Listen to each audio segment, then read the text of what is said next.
So, welcome to Kevin and Jerry Talk Veteran Employment. We're the DVOP team. Yeah, those guys.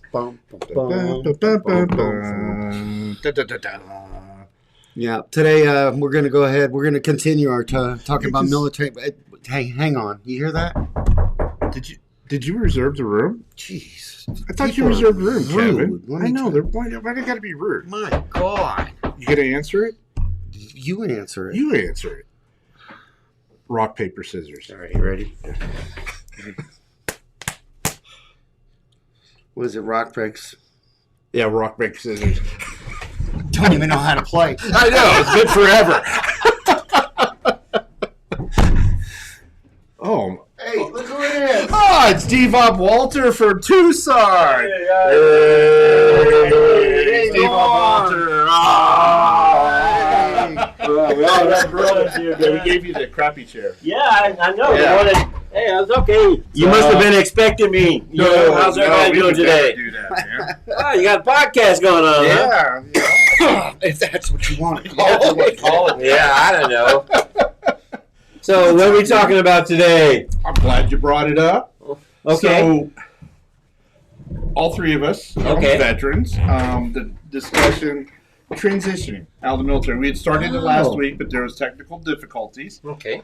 And so, I think, I know from my perspective, I did everything wrong transitioning. Nothing went right, even though we had a war going on at the time. So they bring you back long enough to transition, give you enough time to do that. But, you know, what was your experience transitioning when you retired? Well, when I retired from the military, transitioning was at the very best, I could say superficial. Mm-hmm. I retired at the beginning of the, before it was called Iraqi Freedom, but it was after Desert Shield, Desert Storm, and before everything. So we had a lot of, there was a conflict going on. People were going back and forth to the Middle East, and so it was like, okay, thank you. Wasn't a lot of information was being passed out. I had to do a tremendous amount of research on my own. Mm-hmm. But then there was a lot of information that I didn't get. So I spent a lot of time talking with the VSO, Veteran Service Office. Yeah, I know. Actually met you when you were transitioning. Yeah. Starting. Oh, we gave him a really hard time for being Air Force. That was awesome. But my understanding is you were doing, I'd like to say everything right. You were doing your homework, trying to. I mean, no, I was the only. I went through the transition assistance program twice.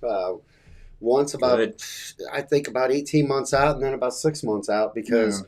That first time, I was like deer in the headlights. I was like, you want me to do what? And I've got to do that. I had no idea. Yeah. And so I took all the notes, and then around that 6 month point of getting out, I brought my notes back with me to see where I was and where I was lacking. I think Smart move. Yeah, I think one of my mistakes, though, was I thought, I'm just going to be a government contractor on Full-Chuka. Well, I'm not Intel. I'm not cyber. I wasn't signal. I mean, I was aviation. Mm-hmm. And so there are limited positions for government contracts. So that's really my mistake was, I had my resume. It was great, but I didn't research the labor market because I'm from here. I was coming home. I just assumed I'd get something. Yeah, I know when I transitioned, I was sitting in there and I was leaving after a briefing. There was this lady sitting at the desk. She's like, "Hey, Sergeant, how are you?" Blah, blah, blah. I'm like, "Who are you?" She's like, "Well, I'm a recruiter for Brown and KBR." Mm-hmm. And I'm like, "Oh, wow, that's kind of cool." She's like, "What's your MOS?" I said, "I'm an 88 Mike." "Oh, okay. So you want to come work for us?" And I'm like, and at the time, I'm like, "Ooh, I got to talk to my wife." Yeah. That's why do I want to go back to Iraq? Yeah. I don't want to do that. And so I said, would it be okay if I brought my wife back? She's like, "Oh, of course." So I go home, pick up Linda, who's an amazing wife in the world, by the way. And we're sitting there, and she's like, "So you make this." Handed it scooted in front of me. And I said, yeah, it's about right. She's like, do you want to make this? Scooted a piece of paper in front of me.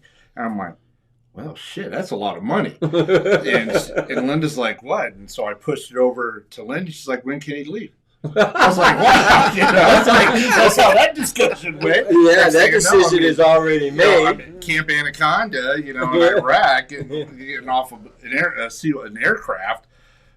But I think transitioning is, when is too early to start versus is there a right answer to when you should start transitioning? Well, we were talking about this last week before the system went down. Was we'd mentioned you better always be ready to be getting out of the military because after any conflict we draw down. People get riffed. Yep. So yes, you train, you get your whatever skill level you're supposed to have for what your MOS, AFSC, whatever, but you need to be keeping an eye on what's going on the outside. Yeah. So that you make sure that you know how to transfer your skills. And I said so. For me, I mean, like if I was retiring, I think a couple years out, to really, really get serious, but. You got tuition assistance. Yeah. If you're not going to school, that's free. Well, one of the big things that have happened. So, hey guys out there, brothers, shoot us a comment how your transition went. Good, bad. Give us some ideas. So we, just out of curiosity, we want to hear from what you guys say. Okay. I apologize, Walter. That's okay, not a problem. I wanted some information that.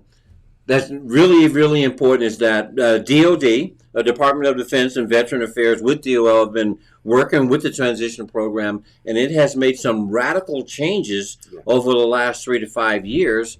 And it's a really dynamic program now. It's more set up to be more informative than it was even 3 or 4 years ago. And we talked about as a retiree, you need to, my recommendation, and I work with retirees a lot, is that you need to start looking, you start your initial planning at 36 months. There's a specific program, and there are some individuals that can provide you with additional information, but for certain branches, and believe me or not, strange as it may seem, each branch of Department of Defense has their own specific concept about transitioning. The Air Force's Transition Assistance Program is different from the Army's TAA.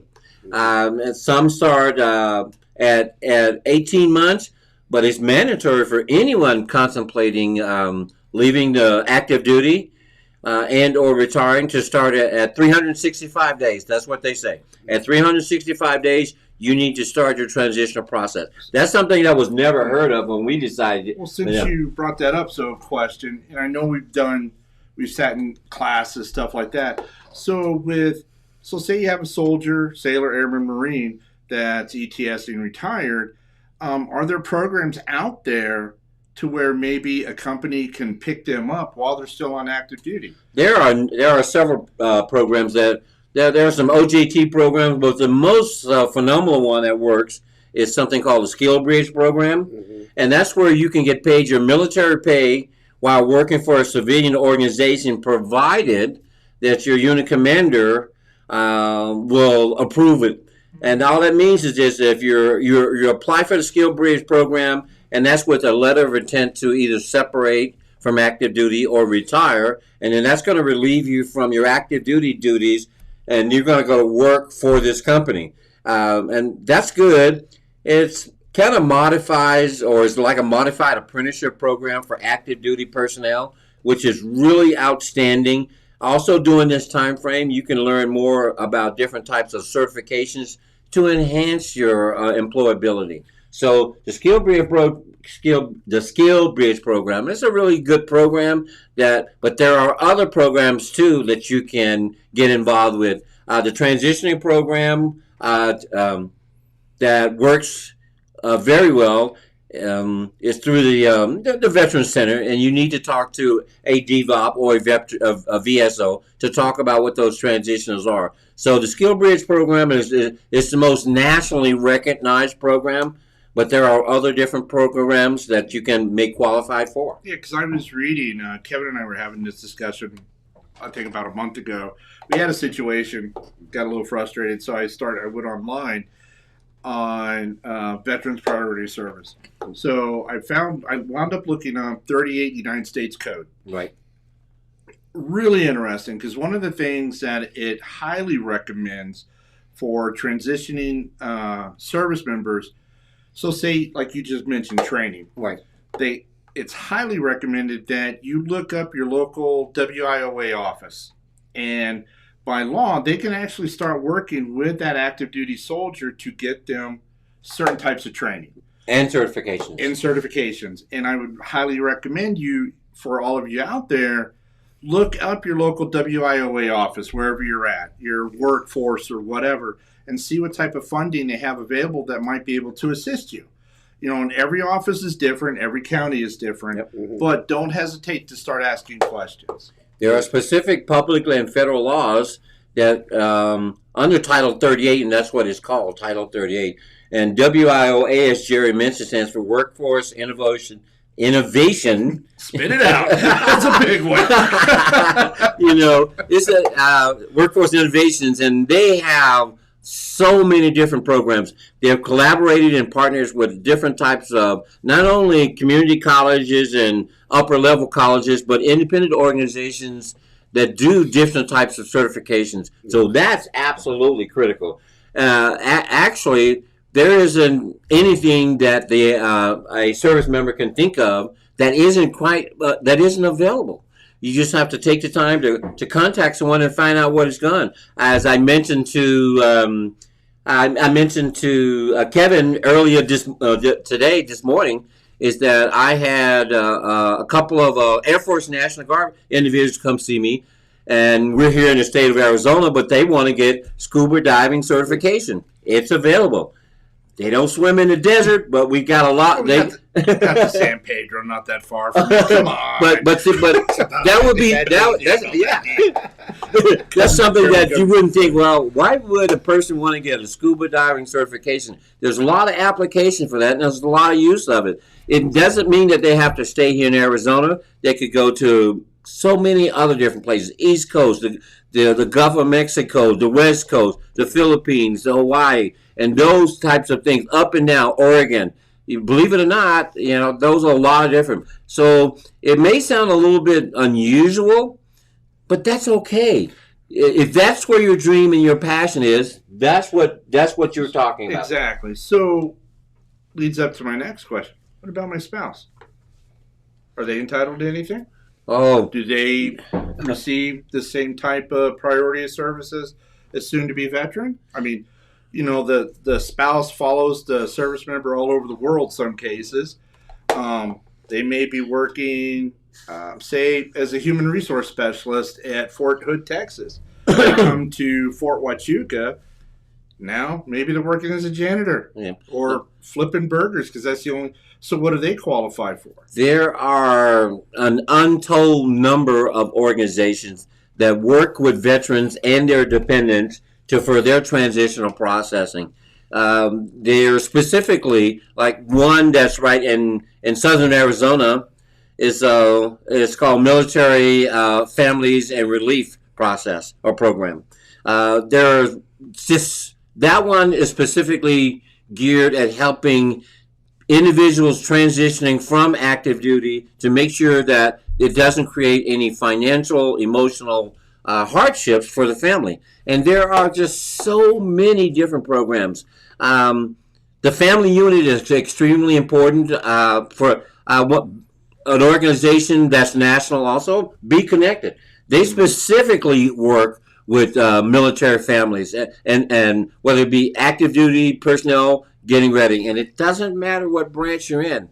There are just I couldn't begin, Jerry, to start giving you a list of all of them. But yes, the mentality is we take care of the service member, we take care of their family, we make sure that they have. That's what transitioning is all about. The service member is leaving that service, but there's a change in life for that family also. And I guess that's what I want everybody to understand. Like you have reiterated, it's beating a dead horse. There's so much available out there for that service member and their family transitioning. So start early. Start trying to find out what's out there. Even if you have kids, there's programs out there for the kids too. Yes. Income-based, but there's programs out there that can assist your children. Yeah. All specific counties have their youth programs with a very, and like I said, for me, myself, whenever a person and I make contact with individuals that are contemplating through the transitional program, one of the specific things I do, if you're planning on separating in the next year or you're planning on retiring in the next year or two, I ask the service member to come in with their partner or their spouse. It's because whatever decisions and information I pass on to the service member, I want their partner or their spouse to hear it too, so that we can make decisions can be made that's going to better suit the lifetime of the family. And that's extremely important. So if you're a service member listening to this and watching this, come down, talk to us, find out what's going on. If you're a dependent or a partner or a child of a active duty service member or spouse, Because one of the reasons why I love it when you come down here and you bring up counties. Yeah. Okay. Being up in Tucson, you work at the Keno Vet Center. Right. That is specifically dedicated to working with, it's a veteran center for spouses and all this other fun stuff. You guys your mission is solely dedicated to that. Not saying DVOPS aren't, but your whole facility is just for that, correct? The Keno Veteran Center is specifically designed to work with veterans, irregardless of their branch. We have, I have a client that came to see me a couple of days ago. He was in the Korean conflict. He's looking for work. Not a problem. So Korean conflict, Vietnam area, there are so many different changes all the way up through to now. As we know, the conflict in the Middle East has been going on a little over 30 years for some of us. And so that includes a lot of, unfortunately for some of those, and one of the things that I like sharing with individuals, but as a veteran, it doesn't matter if it's 30, 40, 50 years ago or if it was 3 years ago. We speak the same language. We are part of the same culture. And we believe in you, and you need to have trust and believe in us. And that's what transitioning is all about. We are there for you. The mentality is no one gets left behind and no one gets lost is paramount for us. Yeah, so we take care of our own. Just leading into that, so just a quick reminder, if you are in this Cochise, Graham, Greeley County, and you're interested, Kevin and I work was basically Monday through Friday, one of us is always at the Warrior Healing Center on 1838 Paseo San Luis. And we are like the one-stop shop to assist our veterans, family members of veterans, really phenomenal organization. If you want to come down, check it out, give you a tour. It's like Service's little bitty version of the Keno Vet Center. It's really amazing work what they do down here and stuff. Please come on down, come check it out. And I think transition is a very interesting discussion, and there's just so much more. You could talk for hours probably on that. It's a monster. It really is. And when you start that idea, okay, I'm either going to ETS or I'm retiring, there's transferring to the National Guard or Reserve. And I'm sorry for interrupting you, Jerry, but I need to throw that out there because we also need to know about, leave it alone. Whatever. I don't want Eddie's. We don't want the people, just because if they think they're Guard or Reserve, no matter. We don't want you to think you're entitled to a lot of these different benefits too. So we don't want you to think that, they're just talking about people getting off active duty. No, we have contacts all the way to Yuma County. For me, I served all three Guard, active, reserves, and from my experience, being a mobilized reservist to deployments, it's weird. I remember in 2009, I came home, and I'm sitting in my office where I had been a year prior, and I'm like, holy shit, I just ran my last convoy 3 weeks ago. Oh, yeah. And now I'm a civilian sitting in my office. This is weird. Yeah. The guard, for me, that's the sore spot because, you know, and that's what I love about what you do, Walter. You take a lot of time and effort to work with our Guard reservists up in Tucson. I mean, you show up at their drills. Yeah. So, and people forget about the Guard Reserve. And then one of the things I tell people at one point, on numerous occasions throughout the war, there was more Guard reservists deployed than there was active component. Yeah.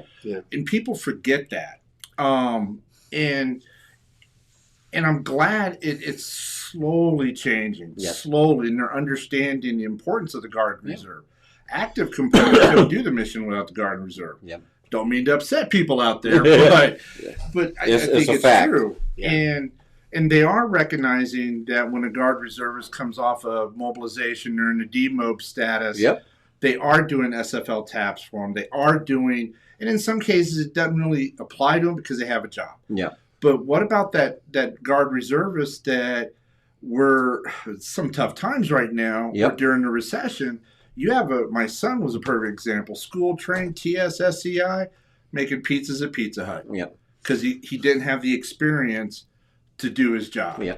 And one of the things, in addition to what you're saying, is with Guards and Reserve, they have repetitive transitioning anxiety, or that's what we call it, repetitive anxiety, because they're deployed, they come back, they leave, they go, and a really big issue, two really big issues that during the last 18 to 24 months, companies have gone under. And so people don't have jobs to come back to. And one of the biggest thing, the second biggest thing, in addition to wondering about income, is that we have individuals that go from a 2-income household to a 1-income household and childcare. Yeah. Number 2 thing in the state of Arizona. We've got us, dad or mom is over there fighting, doing what they have to do. Now the other partner has to go to work, and then we got these kids, the children, they need to be taken care of. So we're continuously working with them because that's ongoing.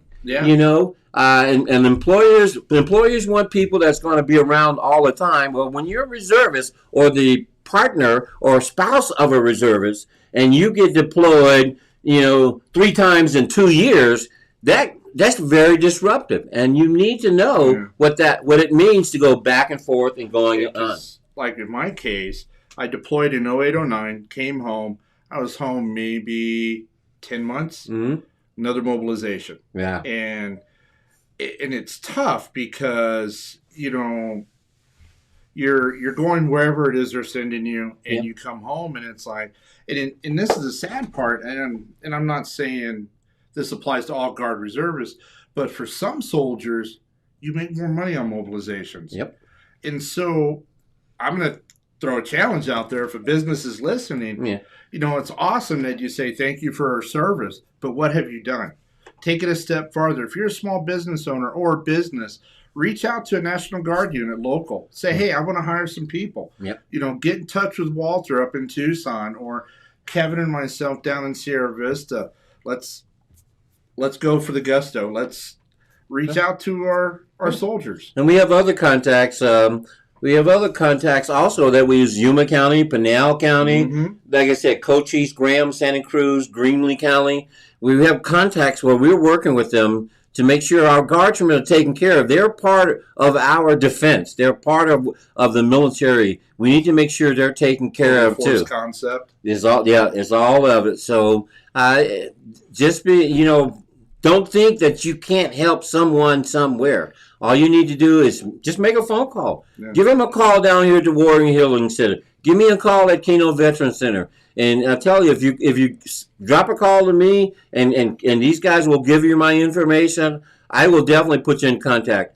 We have reservists that live in Sierra Vista that are National Guard that have to go all the way to Casa Grande for their drills and things of that nature. Yeah, all the way to like Marana. So it doesn't. You need to know what services are available to you in the county that you live in or in the county that you work in case you're contemplating transitioning. And that's one of those other things we talk about. Housing, relocation due to employment.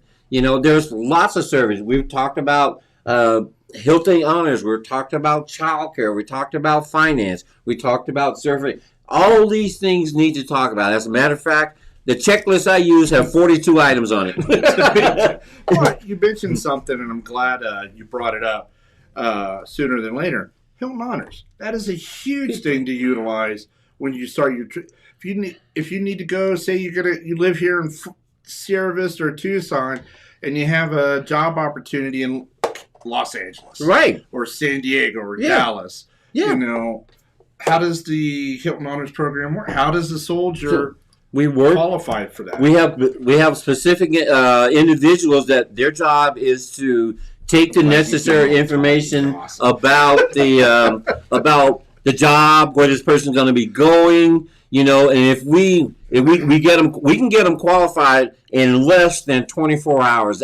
Unless you call us on a Friday afternoon, then we might have to wait till Monday. But what the Hilton Honors does, it approves X number of points to be used for free hotel stay for the interview. So you can get there to travel, but they'll take care of the room and board. What they do, say you're in Sierra Vista, I have a job interview in Tucson on Monday. On Monday morning, 8 o'clock. Okay, will you put me up in a hotel in Tucson? On Sunday night. You call us with the interview information. We verify it. We set it up. They say, okay, Jerry, call Tucson, call this hotel, make the reservations. This is your access code. They'll set it up. You can go to your interview on Monday morning. If they ask you to stay another day for a second interview, we can work that too. And so with that said, so if you soldiers out there, and I mean everybody, I'm used to saying soldiers. So if this is something you're interested in looking into, we asked it, go to ArizonaJobConnection.gov if you're in Arizona. We'll need for you to register, create a full account, then reach out to your local DVOP to say, hey, look, I've already done AJC. I have an interview and blah, blah, blah. Can you hook me up? Then we'll get the ball rolling at that point. But yeah, just make sure you get in that AJC account. I'm thinking about that. That would have helped out Kevin, when he was planning on coming back to Sierra Vista with the job. Kevin could have called us from his last duty station. We could have got him set up with Hilton Honors. He could have came down 6 months or a year before, whatever the case may be. And then it would have been better because you would have said, okay, then maybe I need to rethink what the labor market's like instead of moving out there, assuming. Don't assume that what you need is going. So this is the kind of stuff that's why we talk about. 6 months is way too late to start transitioning. And and I'm just going to say this because I used to work Title I side for a while. Yeah. Cochise County we have no industry here. Yeah. And a lot of people would say, how do you guys make that work? I don't know. It's just it's very challenging here. So like you said, I'm glad you said that. Do your homework, people. Yep. Find out what is available. If you're moving back home, you grew up in, I don't know, somewhere in Montana or whatever, you've been gone for 4 years to 30 years, make sure there's jobs back there. Unless you got something going on, do your homework on what industry they have available. If you're working in if you have been working in an MOS, it's kind of a dead-end job on the civilian side, maybe you want to seriously consider about retraining into a new career field. I truly feel, and this is just my opinion, I tell my clients is, veterans have the ability to reinvent themselves very easily, I feel. Yeah. Because if you look at our career progressions in the military, you enlist in this job, you get promoted, they may pull you offline, may work in the orderly room. Yep. Or battalion. Or whatever. Your career is snake pathing. Additional duties. Yeah, additional duties. Don't be afraid. And that kind of leads into next discussion, like your resumes. Yeah. So everything you do in the military, you're not just saying 88 Mike. You may be, well, hey, I know back in the day it was kind of fun. Any of you type? Roger, Sergeant, I can type. Oh, orderly room. you know, Well, or and as a last example, I had a veteran move back from the east, separating. I got a call. This guy in Georgia. It just happened to be Fort Benning, Georgia. This guy happened to be indirect artillery fireman, and he said, "Well, you know, my family's from Tucson." And I said, "There's not a lot of jobs in Arizona for an indirect artillery fireman.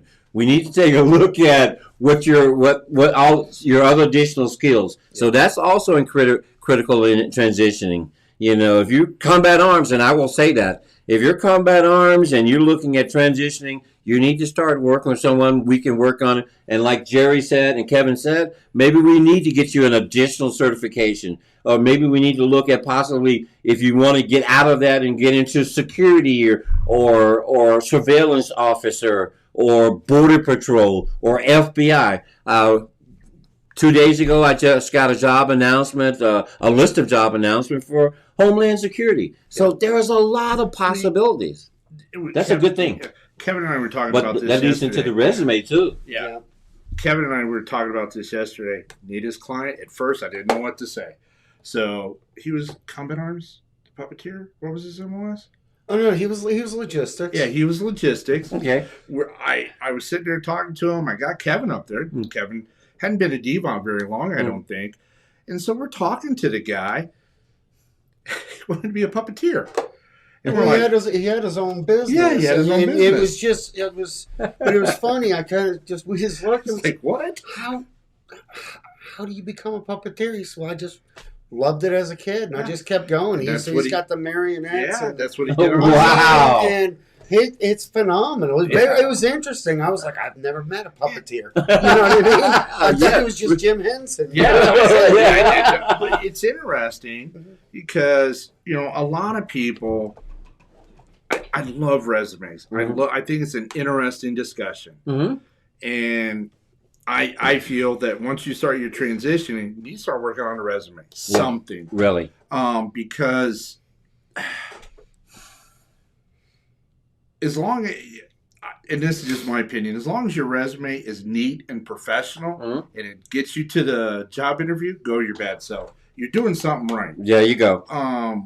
And it's just, it's interesting with, sometimes I'll look at a resume and say, this ain't going to work. This is horrible. This is not going to go. Yeah, this is not going to go far.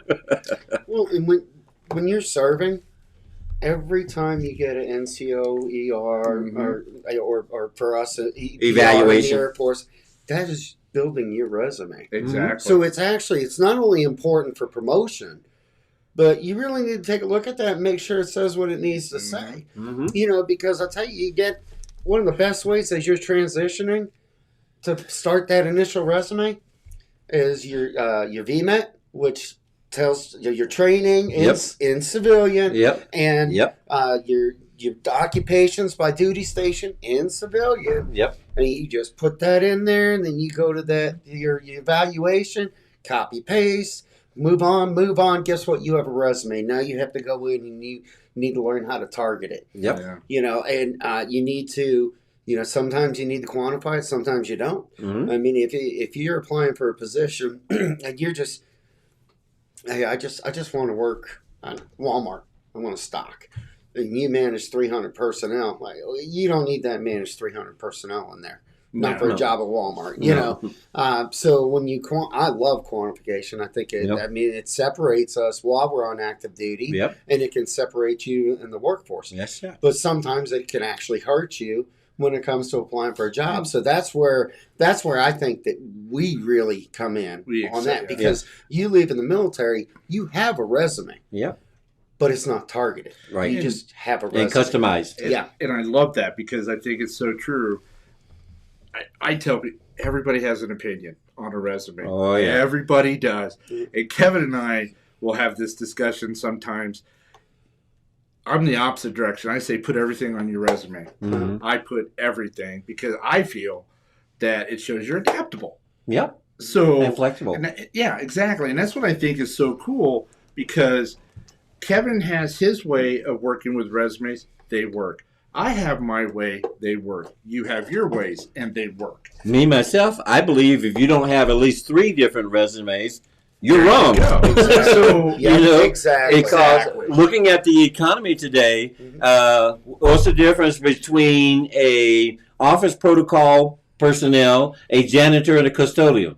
Nothing. They all 3 do the same thing, but each company have their own different title for that same job. Yeah. So that's the way. And one last thing I want to say about that, I have 2 analogies when it comes to resume.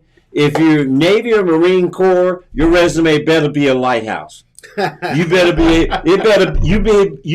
able to see it, and everybody can look at it and say, you know what? I am safe with this. This is going to work for me. And if you're Army or Air Force, you're a beacon. You're a light shining in the dark, saying, "Hey, look at me. Here I am. This is what I can do for you." And so, just a shout out to my son, Chief Petty Officer Robert Currier. Remember that, you sailors.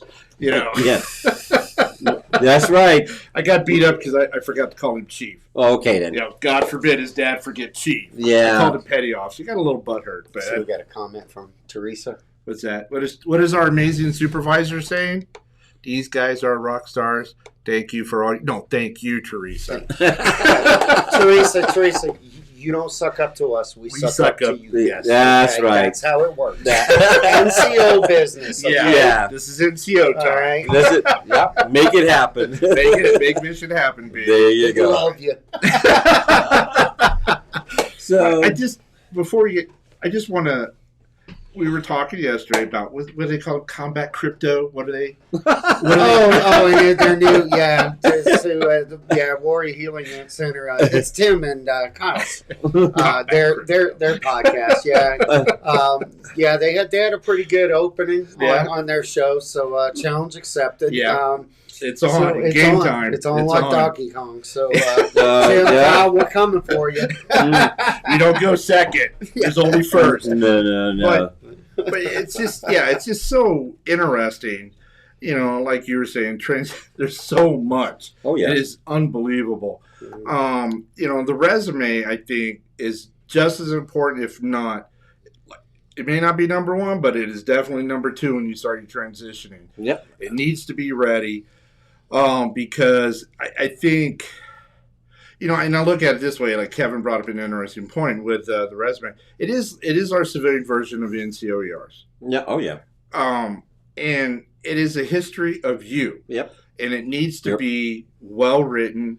It needs to be looking very professional. Mm-hmm. I've seen resumes where it's like one bullet comment, or my favorite, and I understand this. Some places they only want 1 page. And I feel, so someone, perfect example, you and Kevin, you guys 20 plus years in the military. Yeah.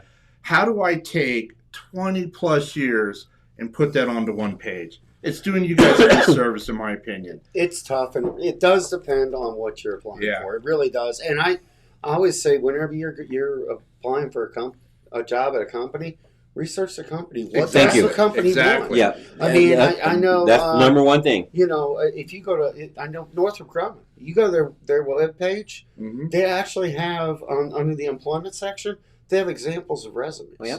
And so I advise my veterans that are applying, I go, look at their resume and what is on that. Yep.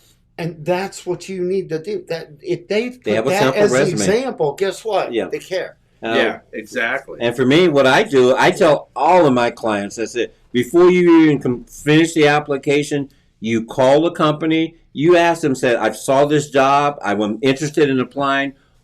I want to send you exactly what you need. You want a 1, 2, or 3 page resume, you want a cover letter, whatever you want. Send them what they want, and then you don't have to try to guess or assume you're sending them what they need to make a decision about your future. That's absolutely critical. So, you don't have to guess. And another thing is, if you want to pay $100, $200, $300, $400, $500, I've heard, for a resume that might work, that kills me. It drives me crazy when people says, I paid $500 for this resume, and I've been sending it out for 6 months, and I got nothing. Okay, let me show you one that's free that could get you a job in a week. And free works.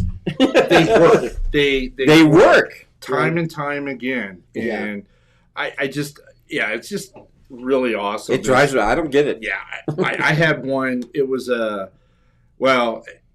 federal resume, and I dread federal resumes. I really truly do. They're complicated. They're complicated, but this person paid a couple $100 for a federal resume, and they were mad because they didn't even get selected for an interview. So, again, I think it's important. Go down to your local DVOP. Yeah. Find out where they're at. Say, hey, I have some stupid questions.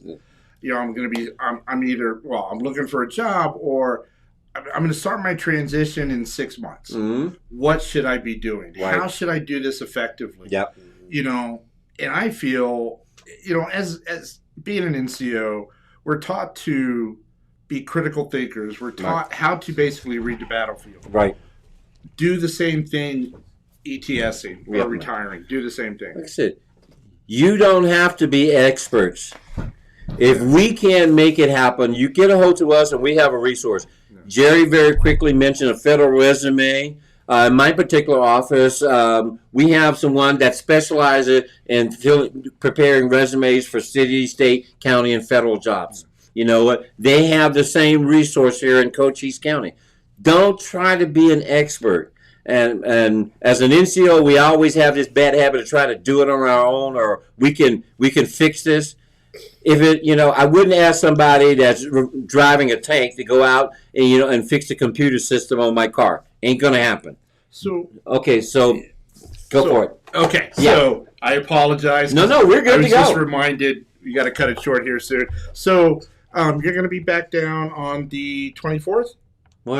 Yes. So I'm super excited about this. We just got to double check, Kevin. We have a special guest coming on the 24th. Angelica. So. Oh, do we really? Yes, we do. From Goodwill. From Goodwill. We're going to have Angelica Hernandez. Okay. She's amazing. We worked with her. We've known her, 6 years. 6 years-ish. Okay. And she runs the Resource Center at Goodwill here in Sierra Vista. We're going to have her on. Wow. And if you don't know who she is, just look up Chips and Chat. Maybe we'll do MRE in chat. I don't know. We'll come up with something. I'm sure she'll enjoy that. Yeah. She. Yeah. I know her counterpart in FEMA. Awesome. So, but anywho, Walter, awesome. Thank you. Oh, my pleasure to be here. This second plethora of information.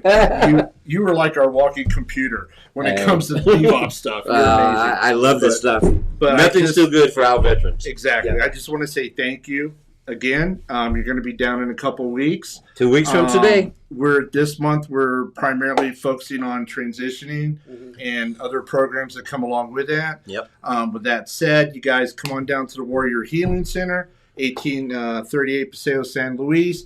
If you're not sure where that is, we have our other office at the Arizona Work at 2600 East Wilcox Drive. Phone number 458-9309. Just ask to speak to a DVOP, and they'll transfer you over to us. With that said, I wish you all a great evening. You guys stay safe out there. I know these are challenging times. Stay safe. Peace out. Word. Word. Word. Old school. Word.